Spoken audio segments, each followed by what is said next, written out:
بسم الله الرحمن الرحيم. السلام عليكم ورحمة الله وبركاته. بینەرانی بەڕێز و خۆشەویست، ئەم کاتتان باش. خۆشحاڵم بەوەی کە لە خزمەت ئێوەی بەڕێز و خۆشەویستدام. ئەمڕۆ چوارشەممەیە، ساعت 7 دیارە لە خزمەت ئێوەی بەڕێز و خۆشەویستداین بۆ پێشکەشکردنی ئەڵقەیەشتر لە بەرنامەکەتان، بەرنامەی دوانگەی خەڵک، دوانگەی ئێوە، ئەو بەرنامەیە کە دەتوانن بە ئازادانە قسەی تیا بکەن، ڕاو سەرنجەکانی خۆتان تیا باز بکەن. بابەتی ئەمڕۆ باس لەوە دەکەین کە بۆچی فەرمانبەران متمانەیان بە حکومەتی هەرێم نییە بۆ بە ئەلیکترۆنیکردنی موچەکانیان. من ناگەڕێمەوە بۆ مێژووی بانک کە لە جیهاندا ساڵێک و لە چ شوێنێک و چۆن و کەی حساب بانکی کراوەتەوە، کەی بوو بە ئەلیکترۆنی، کەی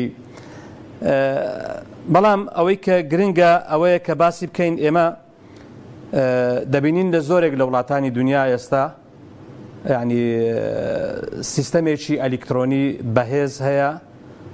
بانکەکانیان بە شێوازێک کار دەکەن کە زۆرێک لە وڵاتان ئەسڵەن پارەی کاشیان لەبەر دەستدانیە. ئەگەر تەنها بۆ سواربوونی پاس بێ، بۆ تەنها بنێشتێک بێ،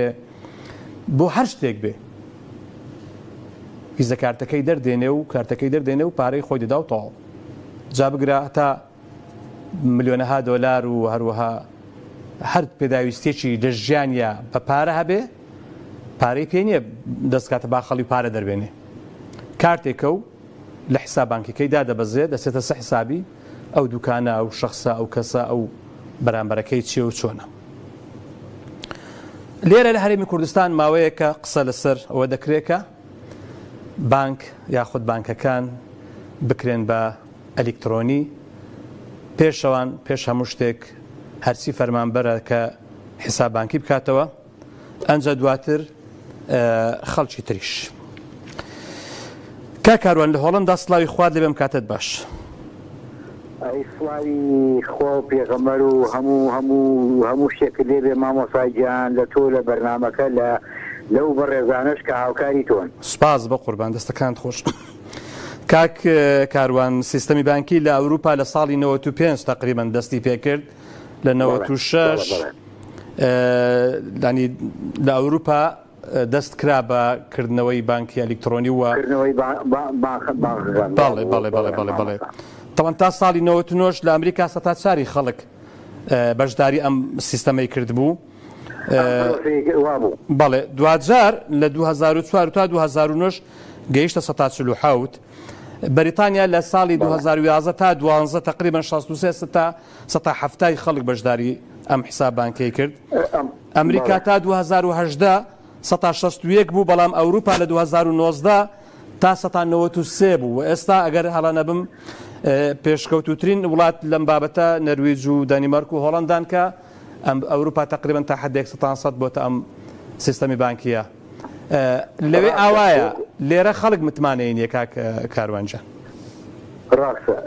وەکو ئاماژە پێکرد، ئاماژەیەکی جوان و مامۆسا ڕاستە. من ساڵی 97ەوە لە ئەوروپا مێستا تا ئەمە نازانم، ئەوە تقریبا ساڵانێکی زوو درێژە. لێرە پارە ئەگە پچیشت کڕی بە پارە توانی بە کاشیش بی، توانی بە باخیش بی. بانک زیاتر بووە و حاڵەتەیە لە کاتی مەعاش و موسە و ئەو کەسانەی کە بابڕی لە کارگەکانە ئیژەکانیا تەقاویکان هەیە. بەڵام ئەوەی کە ڕاستی بێ بەرنامەکەمان بابینەوە سەر بەرنامەکەمان مەتاو ڕۆژێ ئەمرم هەر تەلەفۆنەکە مەتاو کاتی خوای گەورە لە کاتێ وحی بۆ پێغەمبەر ڕەسوڵ الله صلی الله علیه وسلم هێنایە خوارەوەتی اقرأ خوێنە. سێجار دووبارەی کردەوە. من لە پۆلی پێجی فیداییە و ئەو وانەیە خوێن بۆ سێجاردەی دووبارە کردەوە بۆی عەین و زانست و زانیاری فێری خەڵک بکە. ئێمە پێویستە ئەم بەرنامانە هەبێ مامۆسانوەر بۆ ئەوەی خەڵک قسە بکە. ئەم دەسەڵاتە 33 ساڵە لە بانگەشەکانە بۆیە متوانێت خەڵک متوانەی نەماوە. لە بانگەشەکانە بانگەشەیەوەکەن ئازادی، خۆشگوزەرانی، هەلی کار، نازانم چی ئەوە تا هەموو مانگێک دوکانەکانی هەولێر ئاگری تێبەرەبێ و ئاگری تێئاسووتێ معنەی لەم دەسەڵاتێکی لەوێت کە کورسی و خۆیەتی جا بابینەوە سەر بەردامەکە بە کورسی مامۆسانەوە دەقەونەیەکمەوە دەقسەبکەین وەڵی کاتم زۆر کەمە لەبەرەوەی خەڵک سەر هێلی پەیوەندی بڵێ مامۆسانوەر متمانە چۆن بمێنێ باشە مامۆسانوەر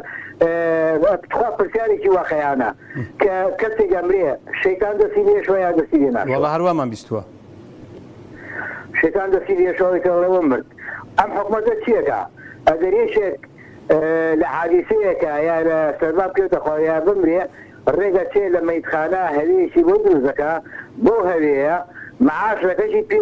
معاشیی پێ وەرەگرێ ئەو دەنیشی پێەیە ئیتر خەڵک متوانێت دەستەکان خۆش دەستەکان خۆش کاکارۆن زۆر سپاس دەکەم کاکە ژەر حەمەعەلی لە سلێمانی سڵاوی خوا دەبێم کاتت باش سڵاو لە تۆ زۆربای بەڕێز مامۆستا ئەنوەریژیان زۆر سپاس بە قوربان تەوەرەکەتان سەر چییە کارەباش بڕالم کات ئاساییە گوێت لە من دەبێت لە تەلەفۆنەکەی خۆت باس لەوە دەکەین ئێمە خەڵک خۆ ئاگاداری ئێستا حکوومەتی کاربڕێکەری هەرێم دەڵێ دەبێ هەموو موچەخۆران موچەکانیان بە ئەلکترۆنی بکرێت لە بانکەکان لە ڕێگەی بانکەوە بە ئەلکترۆنی وەریبگرن بەڵام خەڵک متمانەی نییە ئەوەی کە دەشیکا بە ناچاری دەیکا بۆ وای لێ هاتووە بۆ ئەو بێمتمانەیە دروست بووە لە چیەوە سەری هەڵداوە ئەم بابەتە بێقەزابی ئێستا ئەمن لەگەڵ جەنابتە ڕەفیقی یەک بین کە جارێ دوو جار درۆم لەگەڵ تۆ کرد خوانەخواستە خوانەکە حاشا سیقا بە من نانێنێ چوان وایە بەڵێ 30 ساڵە دەسەڵاتی کوردی درۆ لەگەڵ خەڵکەکەن ئێمە وەکو خاننشینان بۆ خۆ دەزانی لە 2014ەوە یاسایەکی چاک دەرچووە و هەرێمی کوردستان پێی دەکەی ئەو یاسایە جێبەجێ ناکەن 200 دیناریان بەو خەڵقە سەد کەڕەتیانگە و ڕێکەوتنمان کرد ئەوەمان کرد واچوو تا ئێستا هیچ شتێکیان نەکردووە بە هیواز نین دیکەن ئیتر ئینجا ئێمە چۆن سیقەمان بەم دەسەڵاتە کوردی خۆمان هەبێ سیقەمان پێیان نییە و ئەگەر معاشەکانیشمان نێنێ و بش بڕێ ئێستا ئەومان پێ باشتر لەبەر لەگەڵ ئەوەی کە لە هەژماری ئەوانەوە ئەوە خۆی ئەوەیە سیقە زۆر شتێکی باشە دەبینە کە سیقەس لە دەستدا تازە ئەو سیقەیە ناگەڕێتەوانە مامۆستا بەڵێ دەستەکان خۆش زۆر سپاس ئینشاءالله ئینشاءالله کارکردەوەکاتان زۆر باشن لەوانەیە هەڵوێستی ئێمە بەتەواوی گۆڕابێ لەگەڵ ئێوە ئینشاءالله ئەم جارە دەنگێکی بازێنن پشتیوان بەخوای گەورە پشتیوان بەخوای گەورە پشتیوان بەخوای گەورە سپاس دەکەم زۆر بەڕێزی کاکە ژارجیان مەسلەی ئەو بە ئەلکترۆنیکردنی موچەی فەرمانبەران لە هەرێمی کوردستان دەمێک کە دەستی پێکردووە کە ئێستا کەش مشتومڕێکی زۆر هەیە بۆ داخلبوونی بانکە فیدرالیەکان بۆ ئەم بابەتە بۆ موچەخۆرانی هەرێمی کوردستان کە تا ئێستاکە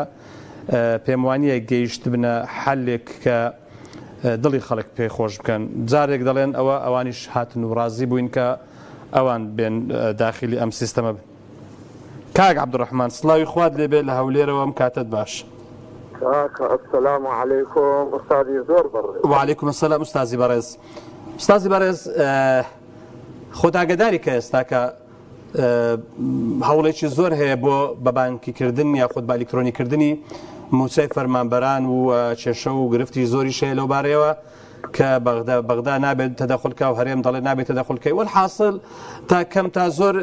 زۆرە ڕێکەوتنی ئیتیفاقێک هەیە کە هەندێک لە بانکەکانی بەغداش ینی عراقش بن بەشدار بن بەڵام ئەوەی کە زۆر لێرە جێی باسە ئەوەیە کە خەڵک متمانەی بەو سیستەم و بەو بابەتە نییە مەسەلەکات خۆی وەزانم وەزیری ئیعلامی هتلەری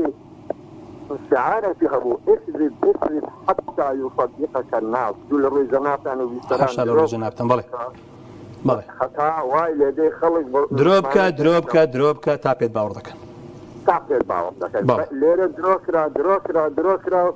جيش الرادة في شرق روانا يعني بعكس شعارتي وزير اعلامي هتلر ما يعني 6 تريليون دينار تقريبا مانغانا تقول خورك 1 مليون موظف 1 مليون خريتي 2500 ديناري لظهر دري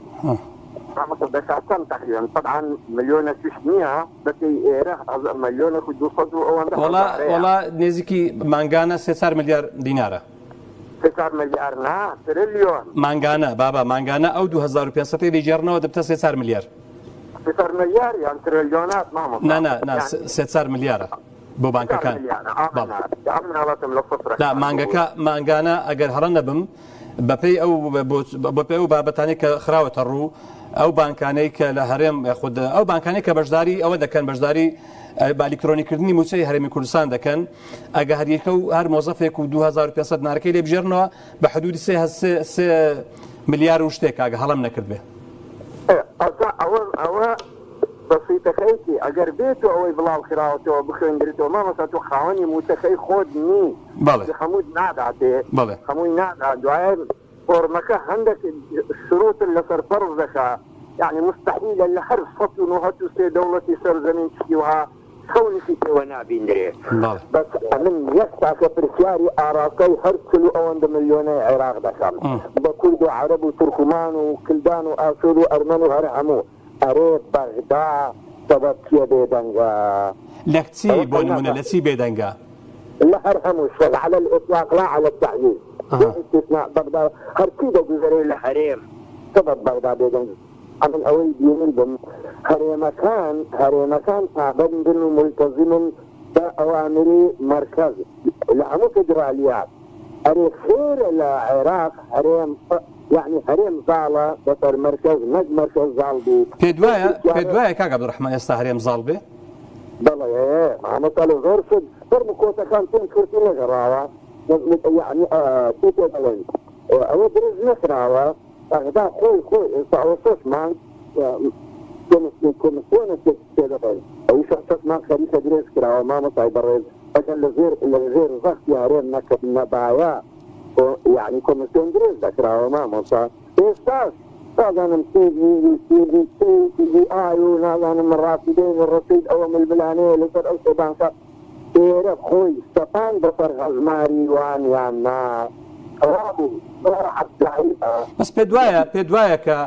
ئەم خۆ سەپاندنەی هەرێم بێ بەرامبەر بێ هیچی نەدابێتە بەغدا لە بەرامبەر جوان بوسمكت غلق المعتمر المحترمة رابو ولا بالدعوة الأرجاء الأرحمة في خاطركم من العراق والسلام عليكم. عليكم السلام ورحمة الله. دەستەکانت خۆش زۆر سپاس. من پێم وایە لە بەرامبەر هەر شتێک کە بۆ هەرێم بکرێت تەنازولێک دەکرێت لە بەرامبەرە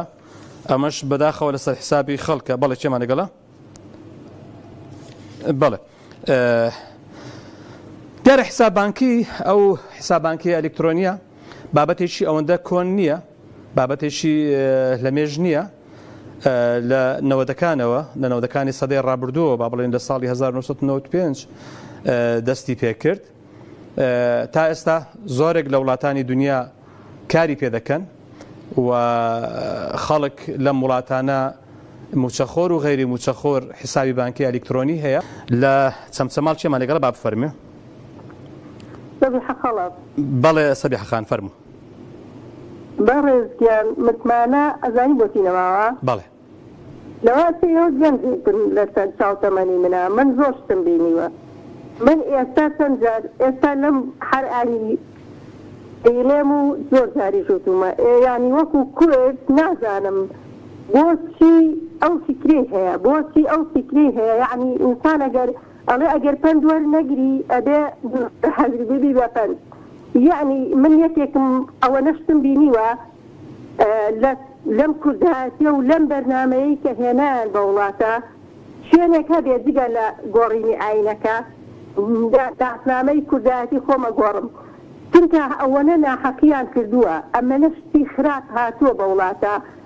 نازانی چی بڵێ لەبارەیەوە ئیتر متمانە لەسی لە بەسیترین شتەوە بیگرە هەتا سەرەوە هەتا ئەو پەڕی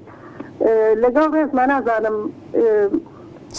بەرنامەکانی ئێوە هەر مەبەست قسەکردنە یان ئەوەیە وەڵی سەبیحە خان بزانە خوشی عەزیزم ئەو بەرنامەیە دوانگەیەکە کە تۆی بەڕێزت ئێستا کە دەردەدڵی خۆتی تیاکەی و قسەی خۆتی تیاکەی بە دڵنیاییشەوە ینی کاریگەری خۆی دەبێ ینی دڵنیا بە کە لێرە و لە خەڵکی کەناڵی دیکە و لە شوێنی دیکە و لە کۆڕووکۆبنەوەی تر هەر قسەکردن باشترە لەوەی کە تۆ دانیشی و هیچ دەنگنەکەی و ڕازیبی بە هەموو بە شتێک حقیقەتە ئەو قسەیە زۆر ڕاستە یعنی خوا بۆ زمان و وشەی پێداوین بۆی بیڵێن و هیوادارین خوای گەورە بیگۆڕێ بە بارێکی جێگا ڕەزامەندی خۆیان ئەگەرنا ئەزانین چۆنە سەبیحە خان ئێستا جەنابتەنە چەمسەماڵەوە نییە کە بەشێکە لە گەرمیانی تەواو نییە نازانم ئینشاڵڵا کەستان ئەنفال نەبووە الحەمدولله بەڵام تۆ سیر کە ئەوانەی کە خەڵکیان ئەنفال بوو ئەوانەی کە خەڵکیان چیمە باران کرا ئەوانەی کە خەڵکیان هەمووی زیندان کراوە وەکو پێویست ئاوریانی دراوەتەوە ئاور هەر نەدراوەتەوە تۆ ئەوە ئێستا حالێن ئێستا جێێکی نەگەرما و نەسەرمایە کاتێک کە گەرما و سەرما دروست ئەبێ کارەبانیە گەرما دروست ئەبێ هەم کارەبانیە هەم ئاونیە تەمتەماڵ هەر ئەوەیە خۆ کارەبایەکە چەند کیلۆمەترێک لێتان دوورەوە یان نا خۆ کارەبایەکە ئەگەر غاز و لەوتەکە لە ئێمە ئەبڕن و ئەیەن بە شوێنی تر بەڵام تەمتەماڵ ئەوە حاڵەتی خۆزگە نازانم ئێوە وەکو پەیامێستان نییە بگەڕێ بەنا ئەو تەمتەماڵازانێ حاڵی تیە ئینشاءالله دەستەکان خۆشخۆشی عزیزم زۆر سپاس بەڕێزی زۆر سپاس خوا ئاگادارت بێ کاک سەفین سڵاوی خوا لێ برای گەورەم کاتت باش بشم بورە بانگ و پەیوەندی چ لە بەش بوو تۆزێک دواکەوتیدا بەڕێزی کاک سەفین خەڵک بۆ متمانەی نماوە بۆ خەڵک بێ متمانەیە لەم بابەتە والله كاك جان من الله السلام عليكم. عليكم السلام ورحمة الله. من الله مستحق بحموش خوي جورا معك وضب مع بو أغاني هو بلا جوانا كم بدل أو يدهش في قسماتي حرسي ما فيها كيف خما كرولا سدود يديه يعني بێدەنجی ئێمەی کۆمەڵگای کوردی وای کردووە کە دەسەڵاتدارانی کوردی ئاوە بەو شێوەی مامەڵە بکەن بالضبط حيث سنادي أمر لا يخيط الجورو سرخد مثلا أو عربان أو مربان أول شيء منها أول شيء غير منها يعني خواء بين الهندسان الشيواني الهندسان أعوضونا عزيزانا بلسة أنت خلق الدين هذا هزار والله يتكتن هزار كزمان دي مكزي قال ما ينبيت هذه ترى تقصد بناقين هزار كزمان بس هذا ما يترى حدا من الزاد معنا ذنب في الجرد وغير وما فيها بۆ ئاگەرم بووی کاک سەفین زۆر دڵگەرم دیاری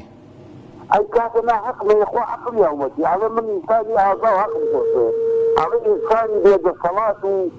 بێدەنگم خۆش ناوێ ئەوە حەقی دینی سەنەکە ئەخرەت شەیطان و نەخرەت ئەوە لە قورئانێکی ڕێزەکە هاتووە تۆسیان لەبم أي شيء يتعهد لهم كذا كذا شيء اللي يكذبوا وجدنا كذا كذي كل شيء ياوا دەستەکانت خۆش زۆر سپاس بە قوربان دەستەکانت خۆش بێمتمانەی خەڵک لە چیەوە سەرچاوی گرتووە ینی خەڵک نەحەقی نییە کە بێمتمانە بێ ینی چەندین جار حاڵەتی وا بووە کابرا پارەی داناوە و بانقێکی ئینفلاسی کردووە و نازانم دوجار بەهۆی بەرز و نزمی دۆلار بە شێوازێک لە شێوازەکان پارەکەیان داوەتەوە چۆن دەڵێ تۆبەی کردووە کە زارێکی تر پارەش لە بانک دانەنێ ینی ئەمانە مام زەهۆر لە کۆیە سڵاوی خوا لێبێم کاتت باش سڵاو لە جەناب ساحەکەی لۆمە چۆ کە با قسام بکەم بەڵێ خودایی ئەمەی خەڵق کردیە لەو میلەتەمێ بگەڕێت ترسنۆکترنیە بەرامبەرەوانی خۆمان بەرامبەر سەدام ڕاپەڕی غیرەتتە بوو سۆسەکانە دروست کرد غیرەتتە بوو نازان بۆ ئالیا خوامان بە قوربانی بەغدای کە و دادگای اتحادی هەستا بۆ وەزعی تەنا بە سەرفم ماجی هێک مەعاشیان بدا بە ئەو میلەتە پێیان قبوڵ هەندیان ماستاوچی مەفینە هەڵگر و جاسووس و کورکوشەیە هەندیان بەندیوار هەیە لەوەی دانیە ئەو 400,000 500,000 تەکداری کە هەیتیان ئەوە کورکوشن ئەستیان کردنیە لەبەرەوەی یەکێتی پارتی ئەسڵیان کردنیە ئەگەر کوربانەوەی قبوڵ نەدەکرد وەختی انتخاب خزمەتگوزاری دەدەم لە ئاسی دەدەم ئەی دەدەم ئەی بە مام زەوەر کۆتاییان پیاتێ کۆتاییان بەس دەبی دادگایەکی دابنەی نقل برلمان لا بدنا نستخاني مسكون محاسبة مام زۆر بەڵێ بۆ خەڵک وا بێ متمانە بووە بەجارێک ینی خەڵک ئەگەر بە زۆر نەبێ بە ناعیلاجی نەبێ ناچێتە ناو ئەو سیستەمە بانکی ئەلکترۆنیە بۆچی وا متمانە بووە نەکرد بێ متمانە بوو هەر باوشمان پێیان نەمایە هەندە درۆزن هەندە یعنی ئەوەی ئەوانە بە قوریان کرد سەدامیش پێ نەکرد بەو شتێک لە بازەکەم زۆر بۆ گەنە ئەم وڵاتە لە خۆشیە بێ ئاواتە برسێتی باڵی کێشاوە کۆیلەتی دەرد و بڵاوە هەرداری بۆتە پیشەمان نەخۆشیە ئاڵوودەمان هەرچی گەنجی ئەم وڵاتە لە خۆشیە بێ ئاواتە بەڕەڵایی زۆر بووە وڵاتیشمان تێکچووە هەرچی دەیبینی دژمنە دژ بە یەکتر خۆشی ونە بێکاری بۆتە پیشەمان بڵی هێقەمان ڕۆژانە بۆنی دەکەین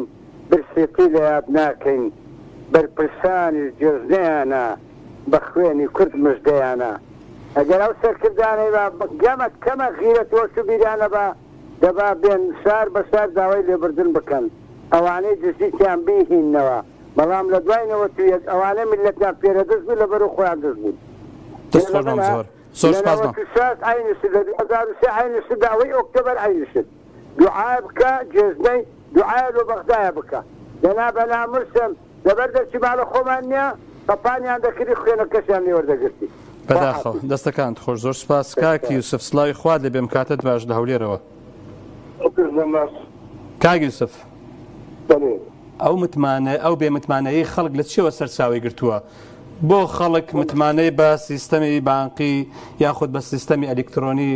بانکی نییە بۆ ناوێ موچەکەی بەو شێوەیە بێ بۆ دەیەوێ بە شێوازێکی تر بێ سەبەب چییە؟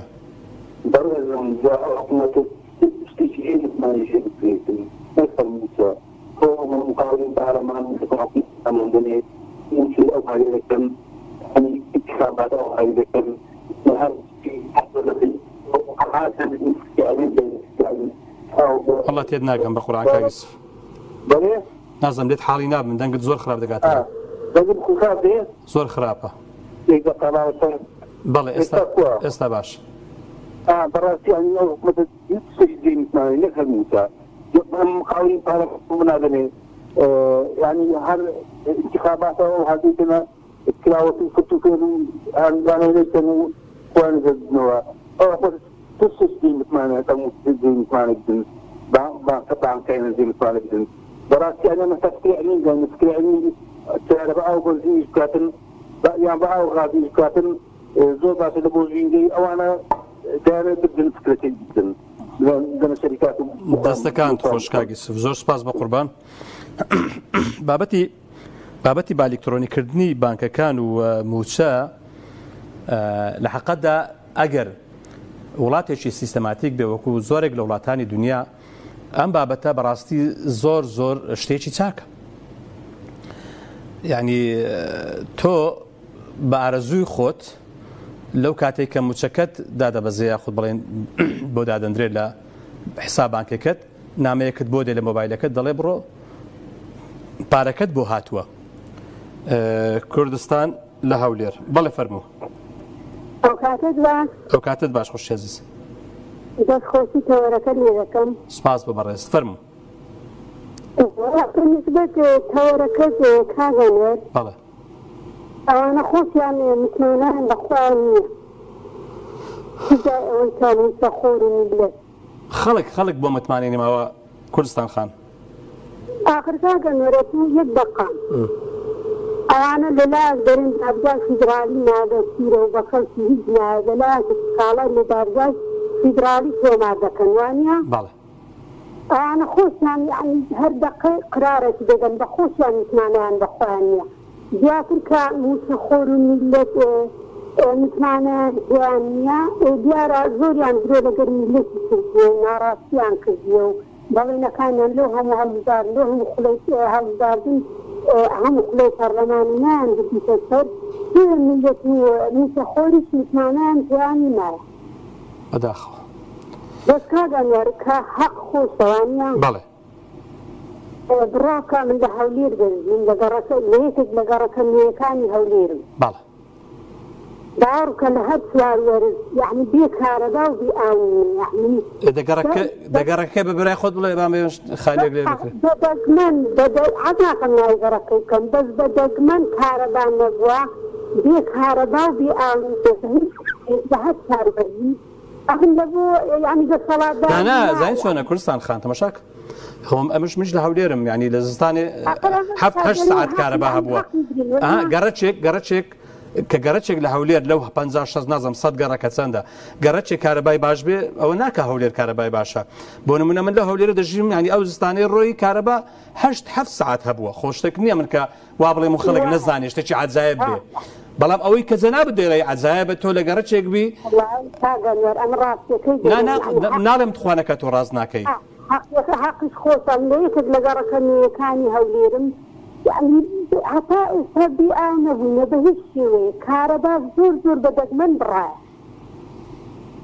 یعنی ئینسان دەبێ ڕاستی بریە من لەبوو لایەن دەسەڵاتدار یعنی تزیدی دەسەڵات ناکەم بەڕاستی مەزای چۆنە هەندێک شت هەیە ئەگەر حەقیقەت بێ با دەسەڵاتیش بیکە با منیش بیکەم با تۆش بیکەی حەقە شتی باشە شتی خراپ وەکو متمانەش وەڵام متمانەیان توانما زۆریان درێ لەگەر دەماوەری لەتی خۆیان کردێ و میلەتی جارە و دیستی هەڵبژاردنە و دیستی ئەنە باوەڕیان نەمایە بێ باوەڕ بوونە بەڕاستی بەرامبەر ئەو دەسەڵات دەستەکانت خۆش زۆر سپاس دەکەم خۆشیاز زۆر سپاس بۆ بەڕێز زۆر سپاس تۆ ئەم سیستەمی بانکی ئەم بە ئەلکترۆنیکردنی موچەیە ئەگەر هاتوو ئەم سیستەمە بە شێوازێک ڕێکخرا و سیقە و متمانەیەکی باش پەیدا بوو لە نێوان خەڵکو و ئەم بانکانە لە حقیقەتدا ئەمە وای لێدێ ئاسانکاری زۆر بۆ خەڵک دەکرێت وای لێدێت تۆ بەو کارتێک کە لە جیرفانتە یان لە ناو جانتایەکەتە دەتوانی خانووی پێ بکڕی سیارەی پێ بکڕی کرێی خانووی پێ بدەی نازانم لە بچووکترین شت تا گەورەترین شت دەتوانی پێ بکەیت بەڵێ کاک ئەحمەد سڵاوی خوات لێبێ السلام عليكم. وعليكم السلام ورحمة الله. سپاس بۆ بەڕێز کاک ئەحمەد. بەڵێ. دەڵێن خەڵک متمانەی نییە بە سیستەمی بانکی ئەو ئەلکترۆنیە ئەو کارت و ئەم بینەوەبەردەی سەبارەت دەموچە بۆ خەڵک وای لێ هاتووە. لەبەر ئەوەی بابا قورتی بە قورتی جواب بدەمەوە. دوو ساڵە کاتێک هاتن ئەوانە هاتنە خوارێ هیچ سال نەبوو. بەس لە شوێنێکەوە بەس لە شوێنێکەوە دعوة يسقط خاطي وعلى كل بعضنا أودي هاتانا تكريان أبو شروال أم فكر الأديدان فكرة لبري أنا أبو بصر قالوا خازي خلق بكشراب وخلق مريش خمانة دينا بيتروش بأخبار بأوائل ده لو في أوائل نسيج صالح حكم رابيان تاو بيشين بمروكا حد ريان لك خلقه كامل بركستا بعدين سنة لا تشان مجالي دوا حدوات قبل الدروس لا نبركرز يصير بوجد ذاته يستالك لا نستالو هذا كهرباء صادقة أو صادقة متصادقة أو ذكري هذا جروبه يعني خلص يعني كثير أنا خسارة كذا يجري نفس كذا ما عندنا تاريخ الأمور يجري يجري كذا تيجي فكرة جرا تيجي صار كذا كذا ده السنين ما لنا نقص سمنا لك نقص يعني تيجي صار الدنيا ولا يعني خلك تاكي داور بدانا بكذا يعني داور نقول خوشتنيته إرادة بس تخونية يعني تابعك تكون معي جاي ما خلاص يعني جاي جاي طواف خطينا ليه بخواي بين السر تفسر بيجي يعاب كان بس ليش قصد كان بدنا تاكل كان بخواي تداور يا بناتا دست كان تخرج بالقربان دست قصدك تشكل ما هو بله بس أنا كذب بحوث عراقي جلوبك على جهرين كردستان يعني هرب شان أمانة تركتكاني عراقي لخوها سيدناوي هم ما نقول شان جهرين كردستان خلق باباش أما بجاني وزيرك لبغدك صدق هذا من المسيهر يمنع هذا النازان سيناتون لجسر تركتكاني إيرا بيك وتصديق يعني كاكا همو على خاني يعني همو شكان هيديرا همو كيش سمان الزمحان أو تركتكاني ديال ناوزير السيماعين دمينوا فلقا بابا وردك أو تركتكاني عراقي ليش بيجمني هرياني أوانا بيجمني تركتكاني بس زۆر سپاس بە قوربان دەسمە دووس خورمات و کاک عەبدولعەزیز سڵاوی خوا لێ بم کاتت باش کاک عەبدولعەزیز الو السلام عليكم. وعليكم السلام ورحمة الله. وڵا پێشەوەی باسی بابەتەکەی بکەین دووسایدەکەی ناو دووسخورمات و چی بەسەراتەوە بوو؟ والله ئەوەی کە سەرجاری عامەڵێ بەڵێ بەڵێ ئەوەی کە بەناو دووسخورمات و دەڕوە. بەڵێ بەڵێ والله الحەمد ئەم بەریان تەواو کردووە تقریبا باشە دەستەکەیان تەواو کرد؟ جوتەکەی ئەو بەرەوە تەواو بوو بەس سەبەکەی کراوە نازانم والله خیتاو کراوە دانە سەرۆژەکە نەچوومە بەس ئەزان کردویانەوە بەس سایدەکەی ئەو بەرەکە بوو بەغاچێ. بەڵێ بەڵێ دەستەکان خۆش کاک عەبدولعەزیز فەرموو. والله بۆی کە خەڵک متمانی بە حکوومەتی هەرێمی کوردستان نەماوە بە حکومەتی کە بەڕاستی یعنی مخالفەی ڕاستیان زۆر کردووە لەگەڵ ئەو خەڵکەیە خەڵکی متمانەی نەماوە چونکە ئینسان کە جارێ دوو سێ چوار مخالفەی ڕاستی کرد ئیتر نابێتە جێگای متمانە. يعني ورثك وايد هاتوها يعني قراش بك خلصي بالرأي من حكمتنا نماوة بويا شلون الله يمسمعني في تو بحكمتي بعراق خد حاجة مشاكل بس بقى ولا مش بقى كاتي إلكتروني أو كاتا امتيازات الزور يعني من خلق أنا اسمها رفيقي خوما ونسينا لغاية بونمونا يعني همو سرماني كيش سرمان وشكل خلق تقريبا امتيازات تيشير والنكارة قدية طارقات يشبه خانو براء يعني قوت جوش هي كبو فرمان بري حكمتي بغا هي بو هريمي كردستانية أوتي الشكل ما تاسو استغلين أنا ما قمنا مشاكوري هريمي حكمتي هريمي بيعتم لتشل مشا ما أخوري يعني أنا يعني شو متواند من براسي يعني ضمن أخوة حاليا شلتين روضا مشا مرنا جدو استغلين إيه زامني كاني بەڕاست کاک عەبدولعەزیز ئێوە هێشتا هێزانینەکان وەرتان نەگرتووە؟ ساوەرمان نەگرتووە ناوەڵام زیاد لەگەڵ ڕۆژەوە بۆ 50 ڕۆژەوە تا ساوەرمان نەگرتووە. بەداخەوە دەستەکانت خۆش کاک عەبدولعەزیز گیان زۆر سوپاس گیانەکەم. سوپاس بۆ تۆ سوپاس بۆ دووس کاک هیوا لە ڕانی سڵاوی خوا دەبێم کاتت باش. سوپاس بە قوربان گیانەکەم. کاک هیوا بۆچی خەڵک بێ متمانەیە سەبارەت بەم بە بانکیکردن و یاخود با بڵێن ئەلکترۆنیکردنی موچە؟ بەڵێ ڕاست سەرەتا دەستخۆشیتانە دەکەم بابەتێکی زۆر گرنگە. سوپاس بۆ قوربان سوپاس گیانەکەم. بەڵام ئەو ماشێتە تقریبا ڕاستکەمەوە بووەتان ئەوان بەڕاستی ئەو نووسیتانە حکوومەت متوانەی بە حکوومەت نیە خەڵک ئێمە ڕاستی منوان نازانمەوە حکوومەت بێ حکوومەت خزمەتکاری خەڵکە خزمەتکاری هاوڵاتیە خزمەتکاری خاک و نیشتیمانە بەڵام ئەوانە ڕاستی دەکرێت بڵێن دوو بنەماڵن دوو عەشیرەتن کۆمەڵە خەڵکی ساسەلێت کۆمەڵە خەڵکی کۆیلیان بە دەورەوەیە و کوچکەی هێز و پارە و ڕاگەیانیشی تەواشەکە بۆیە بەڕاستی ئەوانە بەزەبری ئەوە وەزماونەتەوە پێیان نابووێت حکوومەت بەخدا سەزەر حساب دەخزا خەڵکدا بەڵام کاتێککە باسی متمانە یعنی کاکیوە بەڵێ چەک و هێز و ڕاگەیانێکی چاواشەکار ئەوانەی هێشتەوە تا ئێستا هیچ گومانە نەبێ هێزێکی داخڵۆسێنەت کە شاید حاڵی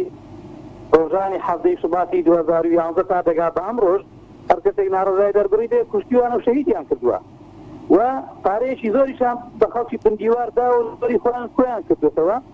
و دەشبینی ڕۆژ بە ڕۆژ کەناڵی سەواشەکار دەکەنەوە ڕۆژ بە ڕۆژ پارەیە میلەتە لەو کەناڵانە سەر ئەوە خاڵێک خاڵێکیکە لەوەی کە ماسی متمانە دەکەن متمانە چی بەوانە هەبێ ینی ئاگۆ پای پەروەردگار من لە ساڵی 82 کە زەین و عەقڵم سرازوو بووە زەین و عەقڵم سراوەتەوە طبعا ئەوانەوە کاتە مارکسی لینینی بوون بەڕاستی ینی کاتێ لە استراتژی دین و خوا و ئەوان ئەو کاتە ئارێلەکەیان ڕوو لە رووسیا بوو ڕوو لە رووسیا و ئیشتراکیەت بۆ دژی سەرمایەداری بوون بەڵام ئێستا ئەوان بۆ خۆیان بوون بەس کاو بلۆکە تێک چوو ڕویان لە غەرب کردە وزارە بڵێ ئەوانە بوونە سەرگەورەی سەرمایەداری دیکتاتۆر طبعا ئەوانە کاتێک کە بەناوی شۆڕەژێریەوە لە شاخ ئینیان دەکرد ئەو کاتەش هەر خەریکی ئەوە بوون بەڵام بە شێوازێکی بچوت کراوە لە گوندەکان لە شاخەکە چیان دەکرد دەستیان بەسەر خەڵکدا دەگرت دەستیان بەسەر پارە و سامان و ماڵی خەڵکدا دەتەنان دەستیان بەسەر ژنی خەڵکیشدا دەگرت کە وەکو زۆر شاید حاڵەکانی خۆیان کە ئێستا مێژووی خۆیان دەنووسن ئەو قسانە دەکەن ڕاست